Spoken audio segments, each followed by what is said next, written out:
حیدرآباد شہر کے معروف فنکار شمشاد غوری کے فرزند ارباز خان غوری کی تقریب ولیمہ لیاقت کالونی کے سدا بہار بینکویٹ میں منعقد ہوئی۔ تقریب میں شعبے سے تعلق رکھنے والے افراد، سیاسی، سماجی، سول سوسائٹی اور رشتہ داروں کی بڑی تعداد نے شرکت کی۔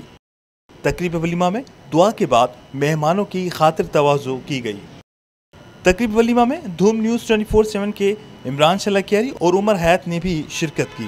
تقریب میں مہمانوں کو سندھ کے معروف فنکار شمشاد غوری نے آنے پر ان کا شکریہ ادا کیا اور دھوم نیوز 24/7 کے ڈسٹرکٹ رپورٹر عمران شاہ لکھیاری اور کیمرہ مین عمر حیات کا بھی شکریہ ادا کیا کہ دھوم نیوز اپنی روایت کو برقرار رکھتے ہوئے حیدرآباد کے ہر مسئلے کی کوریج کے ساتھ ساتھ ہم فنکاروں کی پذیرائی کے لیے بھی کوشاں ہیں، اور دعا ہے کہ دھوم نیوز 24/7 عوام میں پہلے کی طرح مقبولیت کی بلندیوں کو چھوئے گا۔ کیمرہ مین عمر حیات کے ساتھ عمران شاہ لکھیاری، دھوم نیوز 24/7 حیدرآباد۔